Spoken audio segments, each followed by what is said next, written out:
6:27. Yo ya no sé si festejar el segundo gol de la Argentina o darle la bienvenida al invitado de lujo que tenemos en el estudio. Por una cuestión de respeto y de formalidad, le voy a dar la bienvenida a Rogelio Frigerio, el ministro del Interior de la Nación, que nos acompaña aquí y gritó el gol junto a nosotros porque acaba de darse el gol de... ¿Quién fue? Lanzini. Sí, señor, después de un pase de Wayne. Buenas tardes, Rogelio, ¿cómo le va? ¿Qué tal? Muy buenas tardes a todos acá en el... También le vamos a dar paso porque está aquí el director de MDZ, Gabriel Conte, que nos va a estar acompañando en la entrevista. Un gusto. Y Santiago Montiveros, el jefe de política de MDZ, que también va a estar marcando el ritmo de esta entrevista aquí con nosotros. Buenas tardes, Gustos. Bueno, no sé quién quiere agarrar hincha de River, la pelota. el ministro, no sé. Sí, y está con el contento gol de Lanzini también. Sí. Y por el pase de Higuaín. Y por el pase de Higuaín. También, las dos. ¿Más futbolero que papá del rugby? ¿O le tira más la actividad del rugby? No, el fútbol. El fútbol. Sí, toda la vida. Le tengo una pregunta. ¿Coca-Cola bien helada en la San Martín un domingo a las 4 de la tarde donde pega todo el sol? ¿O un buen Malbec en casa con su familia? No, en la San Martín. Coca-Cola en la San Martín, sí. Es sincero, por lo fanático de River. No es de lo confirmo. Claro, está bien. ¿Pero vino el miércoles, el de la semana pasada? No vine. La verdad que me lo perdí. No pude venir. No Y pude. se perdió el festejo. Me perdí el festejo, pero ayer fuimos a jugar. Sí, lo vimos, claro, sí. Así ¿Y qué tal el La desempeño? disfruté doble porque, jugué ahí donde ocurrió un hecho muy importante, ¿no? Para el fútbol. El triunfo de River en la final. Bueno, acá hay 2 de River y 2 de Boca, quiero aclarar, ¿eh? Sí. Respeto. Está empatado. ¿Es tan comilón Cornejo con la pelota como dice Macri? Ayer lo pudo comprobar, me parece.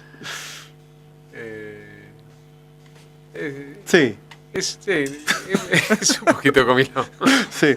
Pero juega bien. La verdad ¿Juega que bien? Sí, todos coinciden en que juega bien, pero que no la pasa mucho. Tiene buena pegada. Está muy bien. Bueno, me imagino que se ha pasado toda la semana en Mendoza, ¿no? El balance es bueno, por lo menos se ha generado un clima positivo en una provincia que venía amargada en los últimos años y el país también, ¿no? Yo creo que sí, que Mendoza claramente está creciendo, está tratando de cambiar una situación difícil que heredó el gobernador Cornejo cuando asumió. Se están haciendo obras, hemos recorrido el día de ayer con Alfredo y con intendentes de La Heras, de Guaymallén, de Luján de Cuyo, muchas obras que está haciendo el gobierno nacional, trabajando en equipo con la provincia y con los municipios. La verdad que la gente también lo percibe, porque lo que he podido hablar con muchos vecinos en la calle, se percibe que hay obras, se percibe que hay esfuerzo por corregir los problemas de todos los días de los vecinos. Y por supuesto también la economía crece, la inflación lentamente la estamos controlando y bajando. Siempre hay ansiedad, ¿no? Los argentinos somos en general muy ansiosos, queremos resolver las cosas rápido, pero bueno, son muchos años, ¿no? Me animaría a decir mucho más que los 12 años del kirchnerismo de hacer las cosas mal. Creo que hace 50 años que la Argentina no encuentra el rumbo y eso no se puede corregir de un día para el otro. Lo importante es saber que estamos con el rumbo correcto, ¿no? Con la convicción de que este es el camino que necesita la Argentina para salir de esa frustración y de ese fracaso que nos viene acompañando tantos años. El rumbo se perdió en el gobierno de Frondizi, en el cual su abuelo fue ministro. No quería ser tan explícito. Digo, pero usted dijo 50 años, saqué la cuenta y me da más o menos por eso. ¿Usted es ahijado de Frondizi? Así es. Sí. Él tenía, su abuelo fue ministro de él, teníamos una relación muy cercana, me imagino. Sí, por supuesto. Yo recuerdo muchas tardes de sábados acompañarlo a mi abuelo a la casa que tenía, de toda la vida que tuvo, el departamento que tuvo la vida Frondizi, en la calle Beruti, en la capital federal, y me quedaba jugando con su mujer, con Elena, mientras esos dos grandes hombres de la historia argentina hablaban, y tengo esa imagen de chico muy fresca todavía en mi cabeza. ¿Y qué tiene este gobierno del gobierno de Frondizi? Bueno, muchas cosas. Más allá de un Rogelio Frigerio. Muchas cosas. Primero, una mirada de largo plazo, ¿no? Lo que la Argentina necesitaba, contraria precisamente a la mirada cortoplacista de los gobiernos populistas, ¿no? Que lo único que hacen es tener como horizonte más lejano la próxima elección. Entonces todas las políticas públicas están dirigidas solamente a ganar la elección, no a mejorar las condiciones del país para las próximas generaciones. Y eso es lo que nosotros estamos intentando hacer, poner el horizonte mucho más lejos. y en consecuencia las políticas públicas que hacemos son totalmente distintas. Por ejemplo, la apuesta a las energías renovables. No es una apuesta de corto plazo, pero nosotros estamos seguros que por este camino la Argentina va a ser uno de los principales países del mundo próximamente en términos de generación de energía renovable, no contaminante. Me estoy refiriendo a la energía eólica, fotovoltaica, la energía solar, la biomasa. La Argentina tiene enormes ventajas comparativas y competitivas y ese es uno de los caminos que ha trazado el presidente como prioritarios para nuestro país. Como tantos otros, que la inversión que hacemos en infraestructura, muchas de las cuales no se ve. Ayer fuimos a visitar barrios de Guaymallén, como dije, de Luján de Cuyo, y de Las Heras, y recorrimos las cloacas que estamos haciendo, las obras de agua potable, cosas que no se ven, claro. Y que precisamente por eso el populismo no las hacía, porque esa obsesión únicamente de hacer políticas para ganar elecciones impide hacer las cosas que había que hacer, las cosas que valen la pena, que necesita la Argentina. Una inversión en agua potable y en cloacas es mucho mejor inversión que en hospitales, por ejemplo, porque es la mejor manera de prevenir los problemas de salud, sobre todo los más chicos. Y nosotros hacemos las cosas independientemente que reditúen desde el punto de vista electoral o no, pero porque entendemos también que la Argentina cambió y que la sociedad ya tiene también otra mirada respecto al trabajo que hacen los políticos cuando les toca gobernar.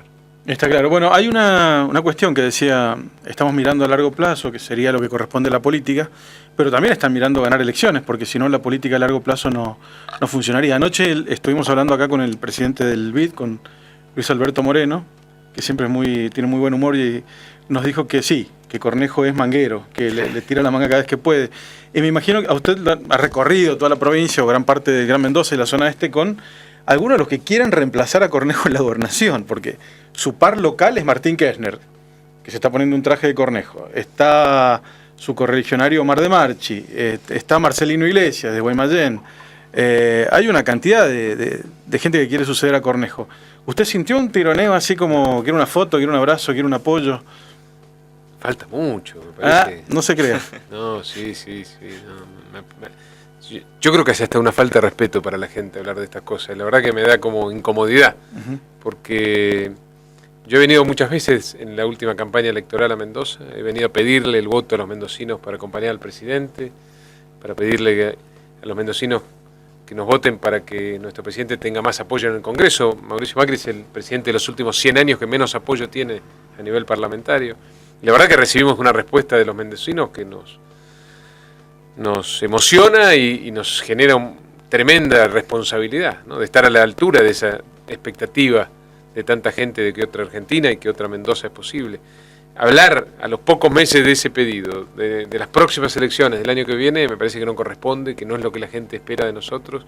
La gente nos quiere ver trabajando, recorriendo obras, viendo cómo mejorar las cosas que realmente son las que le cambian la vida a los argentinos, como esa obra que estamos haciendo en Guaymallén, tan esperada de canal, y que está evitando que muchos vecinos se inunden como ocurría en el pasado. Quizás cada vez que llueve. Sea prematuro para hablar de nombres, sin embargo las elecciones ustedes las están viendo. Es más, yo recuerdo esta mañana lo dijo, vinimos para quedarnos. O sea, están pensando en el 2019 y en una... ¿Será reelección de Mauricio Macri o será la persona que tenga que elegir el espacio que ocupe la candidatura? Pero sí están pensando en el 2019. Nosotros necesitamos, por lo menos nosotros tenemos la convicción de que estamos haciendo las cosas que hay que hacer y que estamos en el camino correcto, que no es un camino fácil, siempre es bueno aclararlo, ¿no? Es un camino difícil, mucha gente todavía está mal en la Argentina, mucha gente todavía no siente que ese cambio le llegó a su bolsillo, pero nosotros tenemos la convicción de que este es el único camino posible, que todos los caminos alternativos nos llevaron a un lugar de fracaso y frustración que no queremos volver. Y por supuesto, si estamos tan seguros de que estamos transitando en el camino correcto, lo importante es persistir en este rumbo y para eso hay que continuarlo en el tiempo. Y el cambio tiene que seguir, más allá de lo que ocurra en lo que queda de nuestra administración. Tiene que seguir muchos años, la Argentina tiene que crecer, ya vamos 7 trimestres consecutivos de crecimiento. Parece mucho para una Argentina que desde hace 5 años no crecía, pero es muy poco para lo que tiene que crecer nuestro país para entre otras cosas, reducir drásticamente la pobreza. Necesitamos 20 años de crecimiento para resolver tantos problemas acumulados durante tantas décadas. Y para eso tenemos que ser persistentes en este rumbo, y por supuesto esto está vinculado a la política. Pero yo creo que la mejor campaña electoral que podemos hacer hoy es hacer las cosas bien, es estar cerca de la gente, es resolver problemas, es trabajar con honestidad, con transparencia, y después los resultados se van a dar solos. Es como en el fútbol. Claro, bueno, hay mucha gente que le sigue teniendo bronca a la política, ¿no? Es como una queja permanente, como un llanto latente, y a veces tiene razón y a veces no. Como ministro político del gobierno, ¿usted siente que esos cambios que se están viendo en la gestión, cuestiones de transparencia, de obras que se licitan y se hacen, efectivamente, y a veces se pagan hasta más baratas, en la política se cambió algo? ¿Los partidos políticos se están replanteando hacia adentro o simplemente se desmoronan algunos pero no se reconstruyen? No, yo creo que hay un cambio muy importante en la Argentina. Si no, con esta debilidad que tenemos en términos de apoyo parlamentario o de provincias que están bajo el signo de Cambiemos, solamente hay 5 provincias sobre 24 de Cambiemos, tenemos minorías muy claras en el Congreso, en diputados y en senadores. No podríamos haber hecho todo esto que hicimos sin el apoyo también de otros sectores de la política. Claro. Y yo creo que eso marca a las claras un cambio.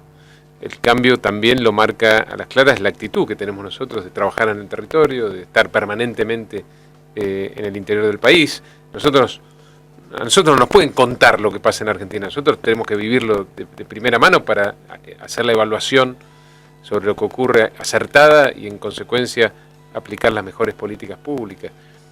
Yo me la paso viajando por el interior del país, pero es lo que corresponde para un ministro del Interior, aunque la Argentina no estaba acostumbrada a eso. El presidente viaja prácticamente todas las semanas a algún lugar del interior del país, también para no perder esta cercanía con la gente. Creo que uno de los principales errores del gobierno anterior fue precisamente ese, de despegarse de la realidad, ¿no? Y crearse un universo paralelo donde pasaban cosas, o que ellos creían que pasaban cosas que el resto de los argentinos claramente no percibíamos.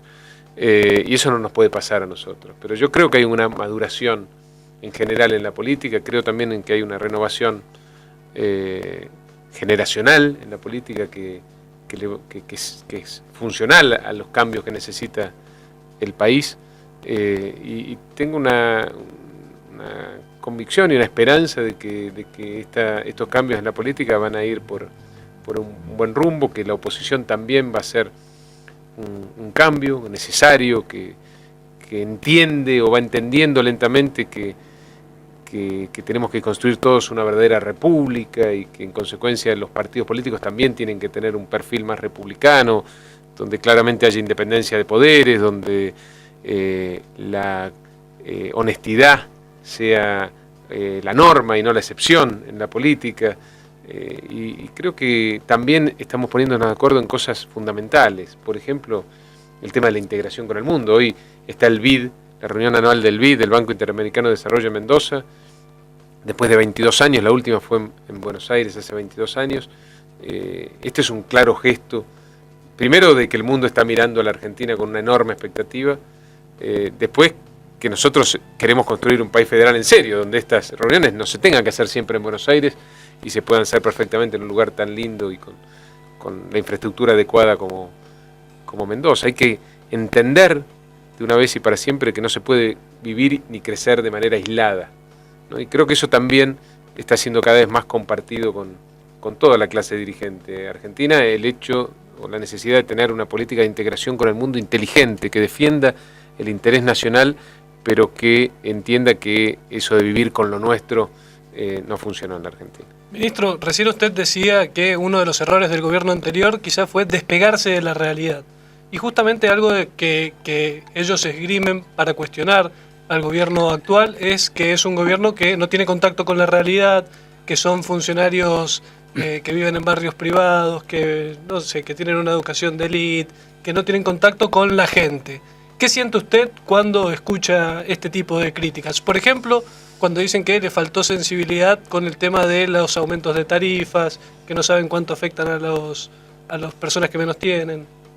Bueno, nosotros estamos permanentemente en la calle. Yo camino por la calle libremente, sin custodia, hablo con la gente, y eso lo hacen todos los funcionarios de nuestro gobierno, y nuestros gobernadores también lo hacen.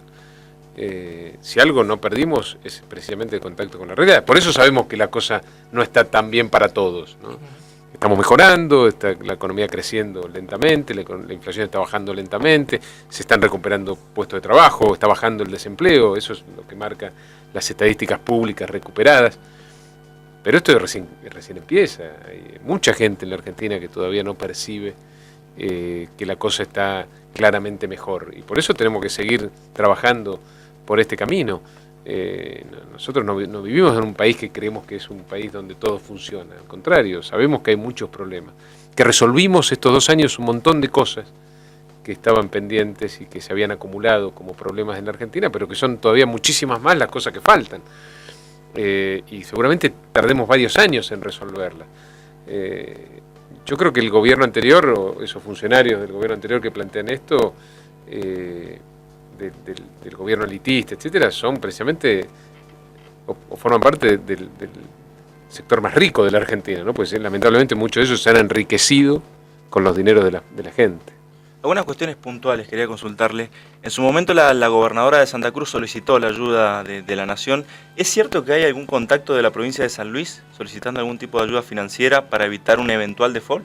No hay ninguna posibilidad de que una provincia argentina incumpla sus compromisos. De hecho, claramente ahí también se percibe un cambio, ¿no? Porque cuando nosotros asumimos en diciembre del 2015, tuvimos que salir al rescate de muchas provincias que no podían pagar salarios, mucho menos ese aguinaldo del diciembre de 2015. Y la verdad que tuvimos que rascar en la olla porque tampoco nosotros teníamos un peso, porque habíamos encontrado un gobierno con un Estado desmantelado y uno de los déficits fiscales más altos de la historia.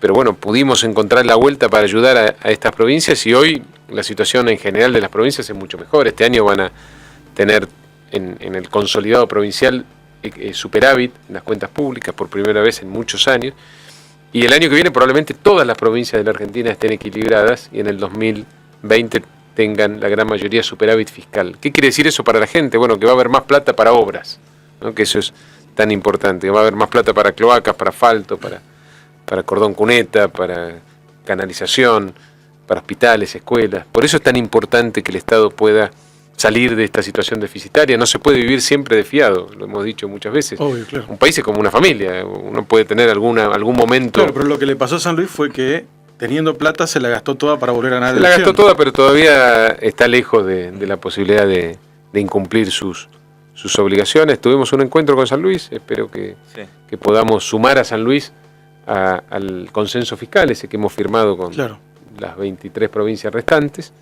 y tener una relación normal. Nosotros hemos construido en estos 2 años una relación de trabajo en equipo con todas las provincias, algo también inédito en la Argentina. El gobierno anterior tenía esa concepción del poder en el cual creían que el poder estaba vinculado con concentrar recursos para después someter políticamente al que pensara distinto, y nosotros, el presidente, cree que es lo contrario, que en un país federal lo primero que hay que hacer es descentralizar los recursos, y por eso hoy las provincias tienen muchos más recursos que hace 2 años. ¿Qué tan importante es para el gobierno, cambiando de tema, lo que estamos viendo en situaciones judiciales de empresarios vinculados al gobierno anterior? Cristóbal López, hay algunos cambios favorables a la situación de Lázaro Báez, de Zanini, el juez Luis Rodríguez sacó al fiscal Carlos Stornelli de la causa Río Turbio, donde está detenido Julio Devido. ¿Qué tan importante es para el gobierno eso y qué opinión tiene de lo que está pasando en estos días? Bueno, primero, de nuevo, profundizar este concepto de la república y de la independencia de poderes. Hoy la justicia no recibe órdenes del gobierno como ocurría en el pasado, del poder ejecutivo.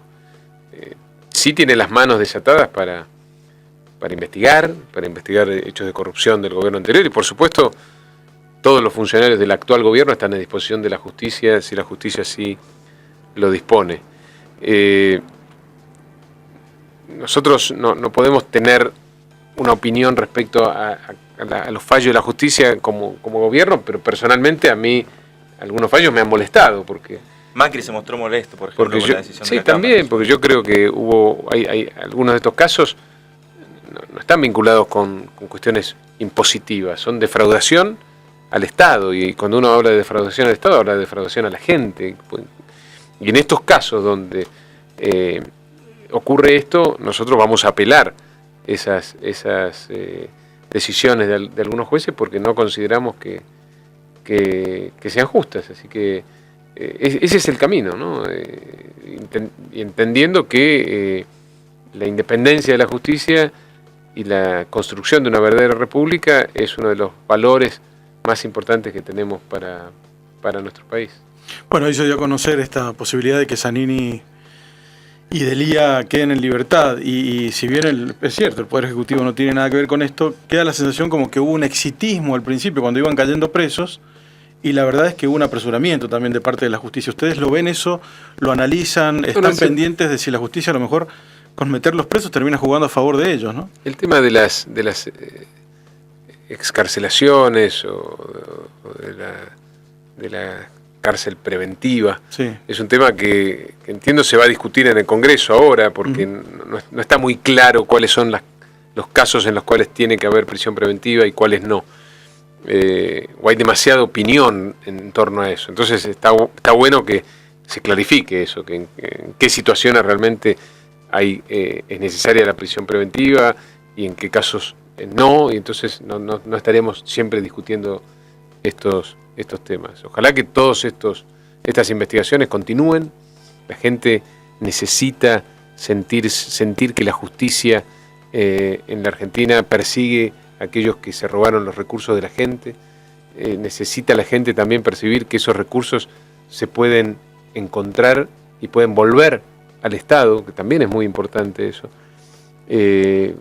porque eso habla también de un verdadero cambio en nuestro país, ¿no? Y la gente también tiene que ser muy exigente respecto a los procesos de transparencia, de funcionamiento del Poder Ejecutivo Nacional, pero también de cada una de las provincias y de cada uno de los municipios. Está claro. Bueno, sí. Yo tenía una consulta porque... Claro, vamos para adelante. Sí, vamos para Luis Galarreta, el presidente del Congreso de Perú, hablamos con él ayer acá en la radio, por la situación, de público conocimiento de Pedro Pablo Kuczynski. Dos cosas, quería saber cuál es si hay cierta preocupación por parte del gobierno nacional de lo que está pasando en Perú y si esto va a condicionar la presencia de Macri en la Cumbre de las Américas. Ayer Galarreta le mandó un mensaje a través de esta radio a Mauricio Macri pidiéndole que vaya, que la situación ya está normalizada. Y eso que es opositor, eso es lo que le iba a decir justamente. Exactamente. ¿No? Todavía es muy pronto, esto es algo que ha sucedido hace pocas horas, así que tenemos que esperar a ver cómo se desenvuelve este caso. Por supuesto que hay preocupación, ¿no? Sobre todo porque Perú es un país que en los últimos años venía creciendo, sí, es un país que de alguna manera ha marcado el rumbo en algunas cuestiones que tienen que ver con la economía de la región, pero bueno, también es un llamado a atención en los casos de corrupción, ¿no? Porque lo que detona la salida del presidente precisamente es un caso de corrupción. Yo creo que tenemos que prestarle más atención en la región al tema de la transparencia y de la forma en la cual gobernamos, en la forma en la cual licitamos las obras públicas, en la cual financiamos a la política, ¿no? También nosotros estamos trabajando con la ley de financiamiento de la política, trabajamos mucho en cambiar todo el sistema de licitación y de adjudicación de la obra pública. Creo que del esfuerzo de estos años empezamos en la Argentina a dejar atrás esa asociación que había entre obra pública y corrupción, ¿no? Y hoy la obra pública ya no es sinónimo de corrupción, sino de soluciones para la gente. Queda mucha tarea por hacer, sin duda lo hablamos también con otras entrevistas, sí, lo hablamos. Pero sí, que muchas empresas se han empoderado a veces más que los políticos y siguen vigentes. Lo importante es haber abierto las licitaciones para que no solo 4 o 5 accedan, sino muchos más. Además es importante porque consecuencia de esa mayor competencia, de esa mayor concurrencia, han sido la baja de precios. En general, en las licitaciones vienen 15, 20% por debajo del presupuesto, precisamente porque hay mucha más competencia y ansias por participar por parte de muchas más empresas que en el pasado. Rogelio, tenemos que ir cerrando. Estábamos hablando de Perú, la renuncia de Kuczynski tiene que ver con el escándalo Odebrecht. ¿Qué pasa que en Argentina no se ha profundizado, no se tomó con tanto ahínco la investigación de los vínculos de Odebrecht como en otros países de la región? Bueno, lo que pasa es que también todos nos tenemos que acostumbrar en esta Argentina a la división de poderes, ¿no? Esa no es una pregunta que hay que hacerle a alguien del Poder Ejecutivo. Nosotros hemos presentado todas las pruebas que hemos encontrado en estos 2 años respecto a obras públicas, contrataciones, licitaciones, adjudicaciones, pero es la justicia la que lleva adelante estas investigaciones y la que marca el ritmo también de estas investigaciones. En eso nosotros no nos podemos meter porque no corresponde a una verdadera república. Está muy bien. Bueno, Bueno, usted es el conductor, caballero. ha sido un placer compartir este momento con Gabriel Conte, Santiago Montiveros y con la presencia del ministro del Interior, Rogelio Frigerio, que nos ha acompañado en esta tarde de Cambio de Aire. Nada mejor que la buena radio.